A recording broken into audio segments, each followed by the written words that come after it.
চলেছি। আর আমরা দেখতে চলেছি এই দুজন অচেনা মানুষ পরের 100 দিন এখানে সার্ভাইভ করতে পারে কিনা।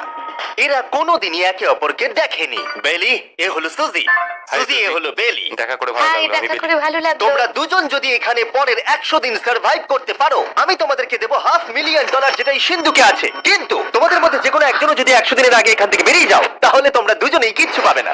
ঠিক আছে, আশা করি তোমরা নিয়মগুলো বুঝতে পেরেছো। মজা করো। ঠিক আছে, বাই। এটা কিন্তু দারুণ হতে চলেছে।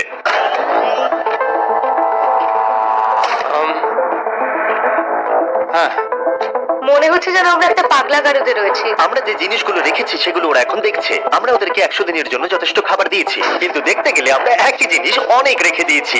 এছাড়া আমরা ওদেরকে একটা প্রাইভেট বাথরুমও দিয়েছি, যেখানে একটা শাওয়ারও আছে, এবং স্বাভাবিকভাবেই সেখানে কোনো ক্যামেরা নেই, আর দুটো বেড ঘুমানোর জন্য। 100 দিন সার্ভাইভের জন্য ওদের কাছে সবকিছু আছে, কিন্তু প্রশ্ন হলো ওদেরকে এগুলো চাই।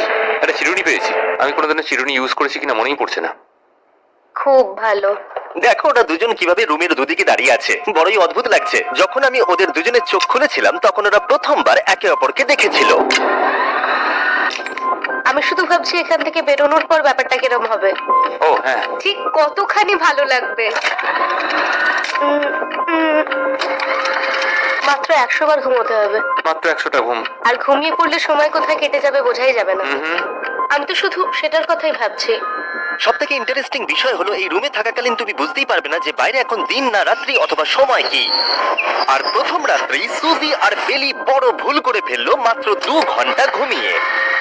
তার মানে হলো ওরা দ্বিতীয় দিন শুরু করলো রাত 2:37-এ। আমার মনে হচ্ছে আমি যেন নতুন জীবনে পা রেখেছি।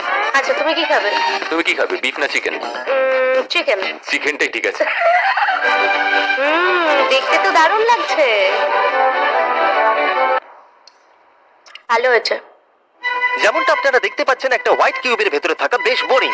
সারাদিন একই জিনিস বারবার খাওয়া। চেম্বারে সময় কাটানোর জন্য তারা দুটো জিনিসই বারবার করছিল: আলোর হাত থেকে লুকোনোর চেষ্টা, আলুগুলো খুব জোরালো, তাই চোখে লাগছিল বলে আমরা এভাবে একটা শিল্ড তৈরি করেছি। এবং নিজেদেরকে ব্যস্ত রাখার জন্য আপ্রাণ চেষ্টা করা। যেমন ওরা 4 নম্বর দিনে জার্নাল থেকে পেপার কেটে খেলার জন্য তাস বানানোর চেষ্টা করলো। ও কি তাস বানাচ্ছে? আমি এটাকে তাসের মতো করে সাজিয়ে নিয়েছি, আশা করছি ঠিকঠাক ভাবে সাজাতে পেরেছি। যেটা দেখে খুবই মজাদার মনে হলো, তাই আমি $30,000 সিটের উপরে বসলাম আর জয়েন করলাম। 5 নম্বর দিনে ওরা একটা সাইন করা শীট তৈরি করলো। সাইন করতে হবে। আমাদের ক্যামেরাম্যানেরা সাইন করেছে। হ্যাঁ, এরা সবাই আজকে ভেতরে ঢুকেছিল। 1 মিনিট দাঁড়াও, তুমি এটা করছো তোমাকেও ডেটটা এটা জানবার করতে জন্য। হবে।